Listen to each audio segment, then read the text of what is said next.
बहुत पुराने जमाने की बात है। एक राजा था। उसके महल में एक बहुत सुंदर बाग था। बाग में तरह तरह के फूलों के पौधे और अनेक प्रकार के मीठे फलों के पेड़ थे। लेकिन इस बाग में सबसे आश्चर्यजनक चीज थी, एक सेब का पेड़ था जिसमें सोने के सेब लगते थे। राजा ने इस पेड़ की देखभाल का खास इंतजाम कर रखा था। जब इसके फल पकते थे तो चौकीदार रात दिन पेड़ का पहरा दिया करते थे ताकि कोई सोने का सेब चुरा कर न ले जाए।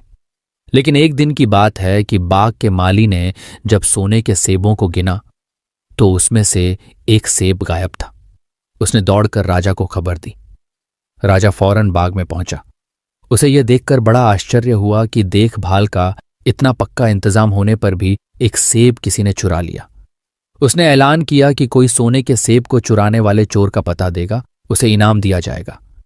सबसे बड़े राजकुमार ने राजा से कहा कि रात में वह पहरा देगा और चोर को पकड़ने की कोशिश करेगा। राजा ने उसको इसकी इजाजत दे दी। बड़ा राजकुमार रात में पहरा देने लगा, लेकिन 2 घंटे बाद ही उसे नींद आ गई। सुबह उठकर जब उसने सेबों को गिना तो वह देखकर चकित रह गया कि रात भर में एक और सेब गायब हो गया था। इसके बाद दूसरी रात को मंझले राजकुमार ने पहरा देने का काम संभाला। उसे भी नींद आ गई और तीसरा सेब चोरी हो गया। राजा बहुत चिंतित था। दरबारियों की भी समझ में नहीं आ रहा था कि क्या किया जाए। सब लोग उदास बैठे थे कि इतने में सबसे छोटा राजकुमार आया और उसने कहा कि आज की रात मैं पहरा दूंगा और चोर को पकड़ूंगा। राजा इस राजकुमार से खुश नहीं रहता था। वह उसे मूर्ख भी मानता था। उसने उसे डांटते हुए कहा, तुम क्या समझते हो? क्या तुम्हें इसमें सफलता मिलेगी? तुमसे बड़े और तुमसे ज्यादा समझदार दोनों राजकुमार इस काम में असफल हो चुके हैं। तुम जाओ, अपना काम करो। लेकिन छोटा राजकुमार नहीं माना। उसने राजा से प्रार्थना की कि उसे एक मौका जरूर दिया जाए। अंत में राजा राजी की हो गया। राजकुमार रात में पहरा देने लगा। उसने तय किया कि वह किसी भी हालत में नहीं सोएगा और चोर को जरूर पकड़ेगा। जब आधी रात हुई और 12 बजे का आखिरी घंटा बजा तो राजकुमार ने देखा कि एक सुंदर सोने की चिड़िया कहीं से उड़ती हुई आई और सेब के पेड़ पर बैठ गई। उसने देखते देखते सोने का एक सेब तोड़कर अपनी चोंच में पकड़ लिया। राजकुमार ने फौरन निशाना साधकर तीर चला दिया, लेकिन तीर चिड़िया को नहीं लगा और वह पंख फड़फड़ाकर उड़ गई। हाँ, इतना अवश्य हुआ कि उसका एक सुनहरा पंख टूटकर जमीन पर आ गिरा। दूसरे दिन सुबह राजकुमार ने राजा को सारी बात बता दी और वह सोने का पंख उनके सामने रख दिया।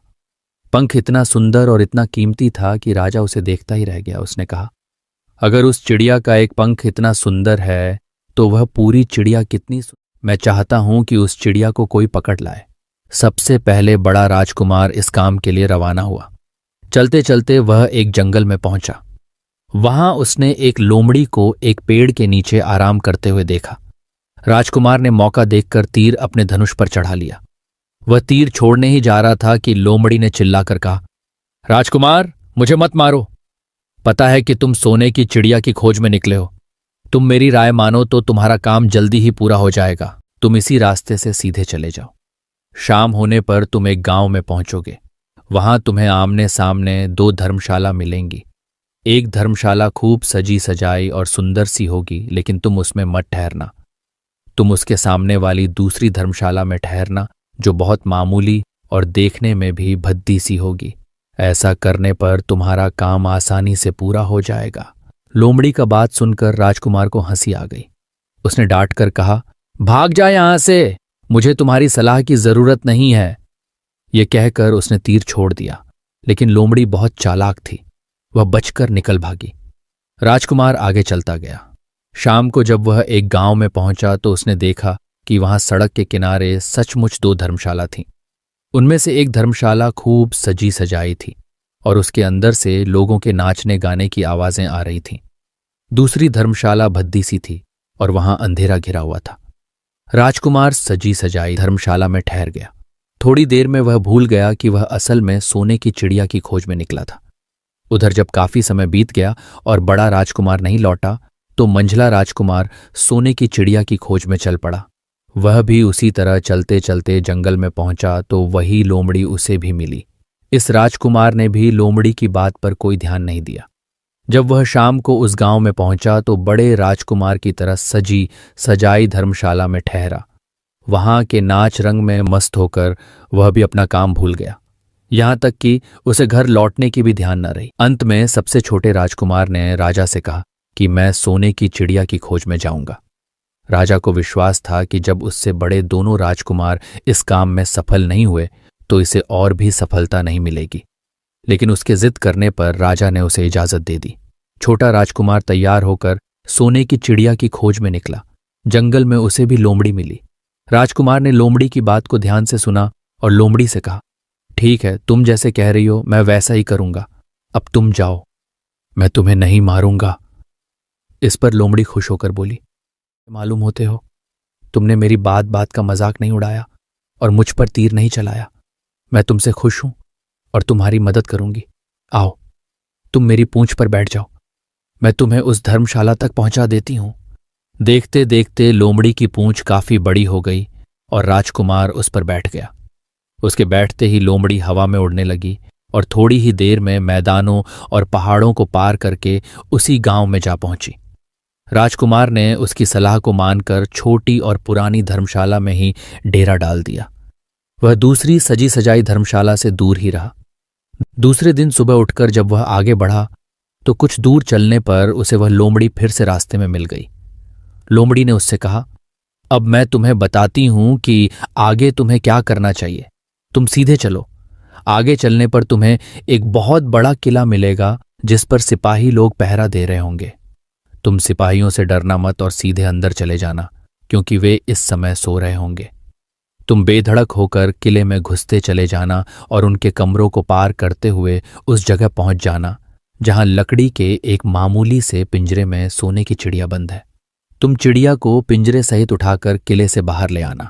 चिड़िया के पिंजरे के पास ही एक बहुत सुंदर सा सोने का पिंजरा भी रखा होगा। तुम भूलकर भी चिड़िया को उस पिंजरे में मत रखना, मगर तुम उसे लकड़ी के पिंजरे में से निकालकर सोने के पिंजरे में रखने की कोशिश करोगे तो बाद में पछताओगे।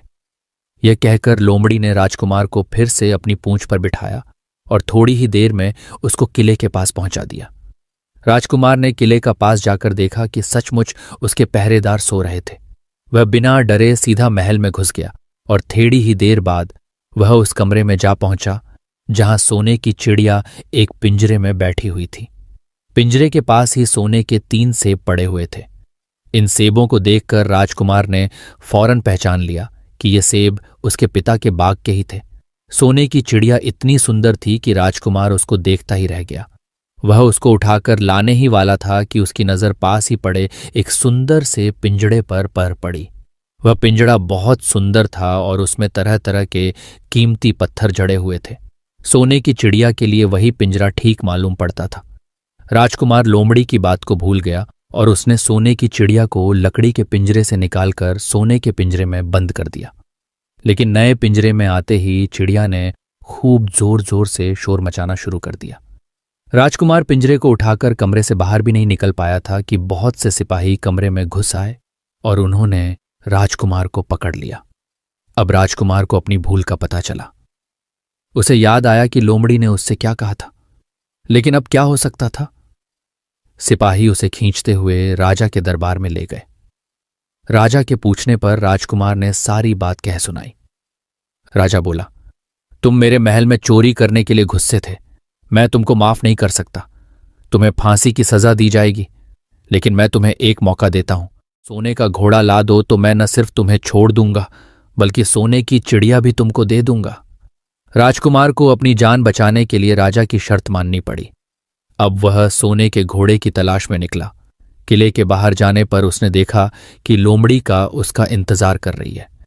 उसने लोमड़ी को सारी बातें बताईं। लोमड़ी ने निराश होते हुए कहा, मैं अब तुम्हारी कोई मदद नहीं करूंगी। तुमने मेरे कहने के अनुसार नहीं किया। मैंने जिस तरह से कहा था, अगर तुम उस तरह से काम करते तो इस मुसीबत में नहीं फंसते और सोने की चिड़िया तुम्हें मिल जाती। राजकुमार बोला, इस बार मुझे माफ कर दो, मुझसे गलती हो गई। मेरा काम तुम्हारी सहायता के बिना नहीं चलेगा। मुझे राजा ने सोने का घोड़ा लाने के लिए कहा है, वरना वह मुझे फांसी पर चढ़ा देगा। लोमड़ी ने कहा, खैर, मैं तुम्हें माफ करती हूं। अब तुम ऐसा करो कि मेरी पूंछ पर बैठकर सीधे चले चलो। कुछ दूर जाने पर तुम्हें एक दूसरा किला मिलेगा। उसी किले की घुड़साल में तुम्हें सोने का घोड़ा बंधा हुआ मिलेगा। महल के नौकर चाकर सब सो रहे होंगे। तुम चुपचाप जाना और घोड़े को खोल लेना, लेकिन एक बात याद रखना, वहां घोड़े के पास ही घोड़े पर कसने के लिए 2 जीनें रखी होंगी। उसमें से एक तो पुरानी चमड़े की जीन होगी और दूसरी सोने की जीन होगी। तुम सोने की जीन को छूना भी मत और उस घोड़े पर पुरानी चमड़े की जीन को कसकर सवार हो जाना और उसे दौड़ते हुए किले से बाहर चले आना। राजकुमार ने वादा किया कि वह ठीक ठीक वैसा ही करेगा। लोमड़ी ने उसको अपनी पूंछ पर बैठाया और कुछ ही देर में वह उसे ले किले के पास जा पहुंची। किले के पास पहुंचते ही लोमड़ी ने उसे नीचे उतारा और फिर वहां से चली गई। राजकुमार सीधा फाटक से किले में घुस गया। अंदर जाकर उसने देखा कि वहां के सभी नौकर चाकर सोए हुए थे। थोड़ी ही देर में वह किले की घुड़साल में जा पहुंचा। वहां एक बहुत सुंदर सुनहरा घोड़ा बंधा हुआ था। राजकुमार ने पास जाकर देखा कि वह घोड़ा सचमुच सोने का था। ऐसा सुंदर घोड़ा उसने सपने में भी नहीं देखा था। उसने आगे बढ़कर घोड़े को खोल लिया। जब वह बाहर निकलने लगा तो उसकी नजर एक कोने में पड़ी हुई सोने की जीन पर गई। ये जीन बहुत सुंदर थी और इसमें हीरे मोती जड़े हुए थे। उसके पास ही एक फटी पुरानी चमड़े की जीन पड़ी हुई थी। इतने सुंदर घोड़े पर पुराने चमड़े की जीन कसना राजकुमार को अच्छा नहीं लगा। उसने सोने की जीन उठा ली और घोड़े पर कसना शुरू किया। इतने में घोड़ा जोर से हिनहिना उठा। किले के नौकर चाकर जाग गए। थोड़ी ही देर में राजकुमार पकड़ लिया गया। राजकुमार को सिपाहियों ने हाथ बांधकर अपने राजा के सामने पेश किया। राजा ने सारी बातें सुनकर कहा, तुमने मेरे घोड़े को चुराने की कोशिश की है, इसलिए तुम्हें फांसी की सजा दी जाएगी। लेकिन अगर तुम मेरा एक काम कर दो तो मैं तुम्हें छोड़ सकता हूं। यहां से कुछ ही दूर एक सोने का महल है और उसमें बहुत सुंदर राजकुमारी रहती है। अगर तुम अपनी जान बचाना चाहते हो तो उस राजकुमारी को मेरे पास ले आओ। तुम्हें इनाम में यह सोने का घोड़ा दे दूंगा। बेचारा राजकुमार, वह फिर से एक नई मुसीबत में फंस गया। उसे मजबूर होकर राजा की शर्त माननी पड़ी। अब वह सोने के महल की खोज में निकला। कुछ दूर चलने पर फिर उसे वह लोमड़ी मिली। पता नहीं कैसे लोमड़ी को सारी बातें मालूम हो गई थीं। वह बोली, देखो, तुमने इस बार भी मेरी बात नहीं मानी। मेरी बात मान जाते तो यह नई मुसीबत तुम्हारे गले नहीं पड़ती। खैर, मुझे तुम पर दया आ रही है, मैं तुम्हारी मदद करूंगी। चलो, मैं तुमको सोने के महल के पास पहुंचाए देती हूं। तुम महल के बाहर ही कहीं पीछे छिपे रहना। जब उसमें से शाम को राजकुमारी तालाब में नहाने के लिए बाहर आए तो तुम आगे बढ़कर उसका हाथ पकड़ लेना। जैसे ही तुम उसको छुओगे, राजकुमारी तुम्हारे साथ आने के लिए राजी हो जाएगी। लेकिन एक बात याद रखना, तुम उसको वहां से अपने साथ ले आना। उसे वापस महल में मत जाने देना। वह तुमसे कहेगी कि मैं अभी अपने माता पिता से मिलकर आती हूं, लेकिन तुम उसकी बातों में मत आना, वरना फिर मुसीबत में फंस जाओगे। यह कहकर लोमड़ी ने फिर से अपनी पूंछ फैला दी और राजकुमार उस पर बैठ गया। देखते देखते लोमड़ी हवा में उड़ती हुई कुछ देर बाद सोने के महल के पास जा पहुंची। महल के पास पहुंचते ही राजकुमार एक पेड़ के नीचे छिपकर बैठ गया। शाम को जब राजकुमारी नहाने के लिए किले से बाहर आई तो राजकुमार ने हिम्मत करके आगे बढ़कर उसका हाथ पकड़ लिया। उसके छूते ही राजकुमारी उसके साथ चलने के लिए तैयार हो गई। वह बोली, राजकुमार, तुम मुझे जहां भी ले जाना चाहोगे मैं तुम्हारे साथ चलूंगी, लेकिन मुझे थोड़ी देर के लिए अपने माता पिता से मिल आने दो। राजकुमार ने कहा, नहीं, यह नहीं होगा, तुम्हें तुरंत मेरे साथ चलना पड़ेगा। लेकिन राजकुमारी रोने लगी। इतनी सुंदर राजकुमारी को रोते देखकर राजकुमार का मन पिघल गया। अंत में वह राजी हो गया और बोला, जाओ, थोड़ी देर के लिए माता पिता से मिल आओ, लेकिन फिर तुरंत बाहर चली आना। लेकिन राजकुमारी ने जैसे ही किले में पैर रखा, किले के पहरेदार जाग गए और उन्होंने राजकुमार को पकड़ लिया। राजकुमार बहुत, लेकिन अब क्या हो सकता था। सिपाहियों ने उसे अपने राजा के सामने पेश किया। राजा बहुत निराश था। उसने उसी वक्त हुक्म दिया, इस राजकुमार को फौरन फांसी पर चढ़ा दिया जाए। यह सुनकर राजकुमार रोने गिड़गिड़ाने लगा। इस पर राजा ने थोड़ी देर विचार करने के बाद कहा, मैं अपनी आज्ञा वापस नहीं ले सकता, लेकिन अगर तुम मेरा एक काम कर दो तो तुम्हारी जान बच सकती है। हमारे किले के ठीक सामने ये जो बड़ा पहाड़ है, इसके कारण हमारे किले की सुंदरता नष्ट होती है। अगर तुम 8 दिन में इस पहाड़ को खोदकर साफ कर दो तो हम तुम्हें क्षमा कर देंगे और राजकुमारी का विवाह तुम्हारे साथ कर देंगे। राजकुमार किले के बाहर आकर पहाड़ को देखने लगा। उसके हाथ में एक छोटी सी कुदाली थी। उसकी समझ में नहीं आ रहा था कि इतना बड़ा पहाड़ 8 दिन में वह कैसे खोद सकेगा। फिर भी उसे अपनी जान तो बचानी ही थी, इसलिए वह पहाड़ खोदने लगा। धीरे धीरे 7 दिन बीत गए। इतने दिन तक लगातार खोदने पर भी पहाड़ का सिर्फ एक कोना ही खोद सका। वह दुखी होकर बैठ गया। उसे अब अपने पर बहुत अधिक क्रोध आ रहा था। वह मन में कहने लगा कि अगर मैंने लोमड़ी की बात मान ली होती तो कितना अच्छा होता। लोमड़ी ने मुझको हर बार ठीक सलाह दी और मैं हर बार उसका कहना न मानकर नई से नई मुसीबत में फंस जाता हूं। राजकुमार इस तरह सिर झुकाए बैठा था कि अचानक उसे अपने पैरों के पास लोमड़ी की पूंछ हिलती दिखाई दी। उसने नजर उठाकर देखा, सचमुच वही लोमड़ी खड़ी थी। लोमड़ी ने मुस्कुराते हुए कहा, क्यों, क्या हाल है? इस बार तो तुम्हारी मदद करने की मेरी जरा भी इच्छा नहीं थी, लेकिन मैं 7 दिन से तुमको पहाड़ खोदते हुए देख रही हूं। मुझे दया आ गई और मैं तुम्हारी मदद के लिए चली आई। जाओ, तुम बहुत थक गए हो, सो जाओ। मैं थोड़ी ही देर में तुम्हारा काम पूरा कर दूंगी। इस बार राजकुमार ने तय कर लिया था कि अब वह लोमड़ी जिस तरह कहेगी वह उसी तरह करेगा। वह चुपचाप उठकर एक तरफ सोने चला गया। थोड़ी ही देर में उसे नींद आ गई। सुबह जब वह सोकर उठा तो उसे अपनी आंखों पर विश्वास नहीं हो रहा था। वहां कहीं भी पहाड़ का नाम नहीं था और महल का सुंदर दृश्य दिखाई दे रहा था। राजकुमार सीधा राजा के पास पहुंचा। राजा उसके काम पर बहुत खुश था। उसने तुरंत अपने वादे के अनुसार राजकुमारी के साथ उसका विवाह कर दिया। जब राजकुमार उस सुंदर राजकुमारी के साथ कुछ दूर चला तो उसे रास्ते में फिर वही लोमड़ी मिली। लोमड़ी बोली, बधाई हो राजकुमार। राजकुमारी के साथ तुम्हें देखकर मुझे बड़ी खुशी हो रही है, लेकिन अब तुम्हें सोने का घोड़ा और सोने की चिड़िया, क्योंकि वे दोनों चीजें तुम्हारे ही लायक हैं और तुम उन्हें आसानी से प्राप्त कर सकते हो। लेकिन भला मुझे सोने का घोड़ा और सोने की चिड़िया कैसे मिल सकती है? मैं तो इस राजकुमारी को भी उस राजा के लिए ले जा रहा हूं। लोमड़ी ने कहा, नहीं, तुम ऐसा काम कभी मत करना। इस राजकुमारी के साथ तुम्हारा विवाह हुआ है और यह अब तुम्हारी ही है। अगर तुम मेरे कहने के अनुसार काम करो तो तुम्हें सोने का घोड़ा और सोने की चिड़िया भी मिल सकती है। तुम पहले इस राजकुमारी को लेकर सोने के घोड़े वाले राजा के पास जाओ। राजा खुश होकर तुमको सोने का घोड़ा दे देगा। तुम घोड़े पर सवार हो जाना और सवार होकर सबसे विदा लेना। राजकुमारी से तुम सबसे बाद में विदा लेना। जैसे ही तुम राजकुमारी के पास पहुंचो, तुम उसे हाथ से पकड़कर घोड़े के ऊपर खींच लेना और घोड़े को दौड़ा देना। सोने का घोड़ा इतना तेज दौड़ता है कि दुनिया का तेज से तेज घोड़ा भी उसकी बराबरी नहीं कर सकता। जाओ, तुम पहले इतना काम पूरा करो।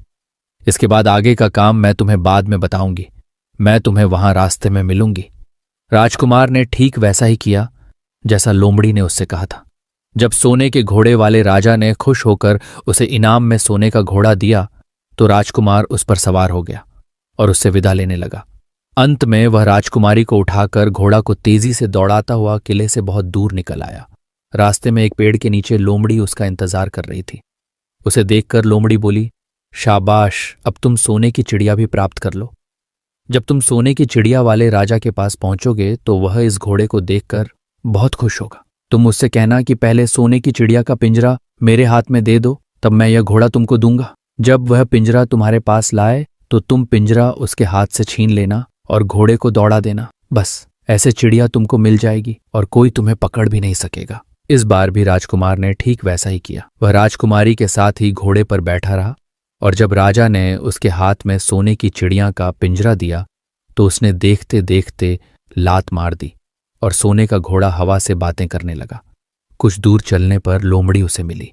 राजकुमार ने उससे कहा, तुमने मेरी बड़ी मदद की है। तुम्हारी वजह से मुझे न सिर्फ सोने की चिड़िया मिली बल्कि सोने का घोड़ा और इतनी सुंदर राजकुमारी भी मिल गई। बताओ, मैं तुमको क्या इनाम दूं? मैं तुमको कुछ न कुछ जरूर देना चाहता हूं। लोमड़ी ने कहा, अगर तुम खुश हो तो मेरा एक काम कर दो। तुम एक तीर चलाकर मुझे मार दो।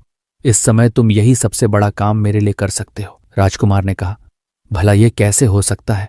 तुमने मेरी इतनी मदद की और मैं बदले में तुम्हें मार दूं? मुझसे यह नहीं होगा। यह सुनकर लोमड़ी बड़ी दुखी हुई और बोली, अगर तुम मेरा यह काम नहीं कर सकते तो फिर ठीक है, जाओ। लेकिन मैं तुम्हारी भलाई के लिए ही कह रही हूं कि तुम 2 बातें जरूर याद रखना। एक तो तुम किसी कुएं की दीवार पर मत बैठना और दूसरे तुम ऐसे लोगों के लिए धन मत खर्च करना जिन्हें फांसी मिलने वाली हो। राजकुमार बोला, भाई तुम भी अजीब हो। तुम्हारी बातें मेरी समझ में ही नहीं आती। भला मैं कभी कुएं की दीवार पर क्यों बैठूंगा और ऐसे आदमियों पर धन क्यों खर्च करूंगा जिनको फांसी दी जाने वाली हो? लेकिन लोमड़ी ने उसकी बात का कोई जवाब नहीं दिया और अलविदा कहकर वहां से चली गई। राजकुमार सोने का घोड़ा दौड़ता हुआ आगे बढ़ा।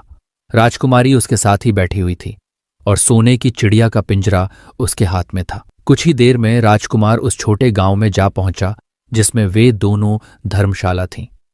गांव के लोग और खासतौर से बच्चे उसको देखने के लिए बाहर निकल आए। सोने के घोड़े पर इतने सुंदर राजकुमार के साथ बैठी एक राजकुमारी को देखकर सभी लोग चकित थे। इतने में राजकुमार ने देखा कि गांव के बगीचे में एक जगह बेहद से लोग जमा हैं और कुछ शोर हो रहा है। राजकुमार के पूछने पर लोगों ने बताया कि वहां 2 आदमियों को फांसी देने की तैयारी हो रही है। राजकुमार उधर ही चल पड़ा। वहां पहुंचने पर उसने पहचान लिया कि जिन आदमियों को फांसी दी जाने वाली थी वे और कोई नहीं बल्कि उसके ही भाई थे। वे लोग तब से उसी सजी सजाई धर्मशाला में रह रहे थे और तरह तरह के बुरे काम करते थे। वे जुआ भी खेलते थे और जुए में बहुत सा धन हार चुके थे। उन्होंने लोगों से बहुत सा रुपया भी उधार लिया था। इन्हीं सब बातों से चिढ़कर अब गांव वाले उन्हें फांसी पर चढ़ाने जा रहे थे। राजकुमार भला यह कैसे होने देता। उसने लोगों से कहा कि मुझसे रुपया ले लो और इन लोगों को छोड़ दो। उसके बहुत कहने सुनने पर लोग राजी हो गए और उन्होंने उन दोनों आदमियों को रिहा कर दिया। राजकुमार अपने भाइयों को छुड़ाकर आगे चला। कुछ दूर चलने पर जंगल में उन्हें एक कुआं दिखाई दिया। इस पर राजकुमार के कुछ देर कुएं के पास आराम करते हैं, वहां ठंडा पानी पीने के बाद हम लोग आगे चलेंगे। राजकुमार राजी हो गया। अब तक वह यह भी भूल चुका था कि लोमड़ी ने विदा होते समय उससे क्या कहा था। वह घोड़े से उतरकर कुएं की दीवार पर बैठ गया और आराम करने लगा। उसके दोनों भाइयों ने मौका देखकर उसे कुएं में धकेल दिया। इसके बाद उन्होंने घोड़े पर राजकुमारी को डाला और सोने की चिड़िया का पिंजरा उठाया और वहां से चलते बने। कुछ ही देर में वे लोग अपने राज्य में लौट आए। घर लौटकर उन्होंने राजा से कहा, हम लोग सोने की चिड़िया को पकड़ लाए हैं। इसी चिड़िया ने हमारे बाग में से सोने के सेब चुराए थे। इसके साथ ही हम एक और राजकुमारी भी लाए हैं। राजा बहुत खुश हुआ। सारे राज्य के लोग खुशियां मनाने लगे, लेकिन राजकुमारी खुश नहीं थी। वह बराबर रोती रहती थी। उसने खाना पीना छोड़ दिया। यही नहीं, घोड़े ने भी दाना पानी बंद कर दिया और सोने की चिड़िया भी उदास रहने लगी। राजा ने बहुत कोशिश की, लेकिन न तो वह राजकुमारी खुश है और न सोने के घोड़ा और सोने की चिड़िया ने दाना खाना शुरू किया। उधर छोटा राजकुमार कुएं में गिर गया था, लेकिन वह मरा नहीं। कुआं बहुत गहरा था, लेकिन उसमें पानी बहुत थोड़ा था। वह कुएं में बैठा बैठा अपने भाग्य को कोसता रहा। अब उसे फिर उसी लोमड़ी की याद आई और वह पछताने लगा कि अगर मैंने उसका कहना मान लिया होता तो मैं मुसीबत में न फंसता। राजकुमार ने जैसे ही लोमड़ी को याद किया, लोमड़ी न मालूम कैसे कुएं के मुंह पर आ पहुंची और बोली, देखो राजकुमार, मैंने पहले ही तुम्हें समझाया था कि किसी कुएं की दीवार पर मत बैठना और ऐसे आदमियों की मदद मत करना जिन्हें फांसी दी जाने वाली हो, लेकिन तुम नहीं माने। खैर चलो, अब आखिरी बार मैं फिर तुम्हारी मदद कर देती हूं। लो, मेरी पूंछ पकड़कर कुएं से बाहर निकल जाओ। यह कहकर लोमड़ी ने अपनी पूंछ कुएं में लटका दी। देखते देखते पूंछ इतनी लंबी हो गई कि कुएं के पेंदे में पड़े राजकुमार के पास तक जा पहुंची। राजकुमार उसे पकड़कर कुएं से बाहर निकल आया। लोमड़ी ने उससे कहा, जाओ, अब तुम अपने घर जाओ, लेकिन जरा होशियार रहना। तुम्हारे भाई तुम्हारी जान के दुश्मन हैं। वे लोग जरूर तुमको ढूंढ रहे होंगे। राजकुमार घर की ओर चल पड़ा। अपने राज में पहुंचने पर उसे एक भिखारी मिला।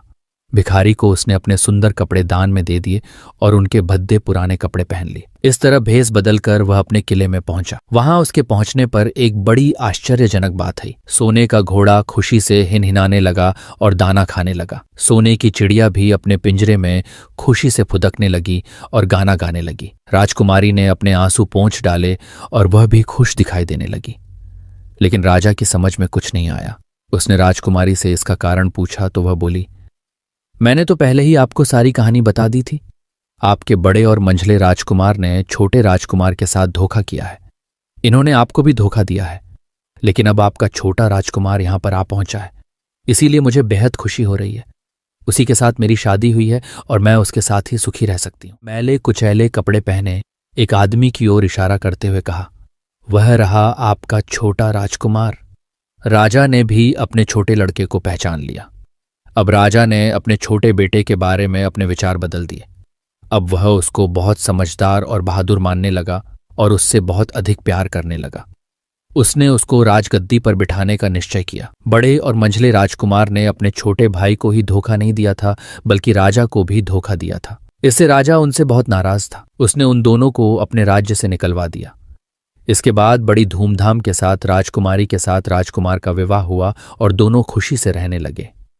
लेकिन राजकुमार उस लोमड़ी को नहीं भूला था जिसने उसकी सहायता की थी। एक दिन समय निकालकर वह जंगल में उस लोमड़ी की खोज में निकला। बहुत ढूंढने के बाद एक पेड़ के खोखले भाग में उसने उस लोमड़ी को चुपचाप बैठे हुए देखा। लोमड़ी बहुत उदास थी और पहले से बहुत ज्यादा दुबली भी हो गई थी।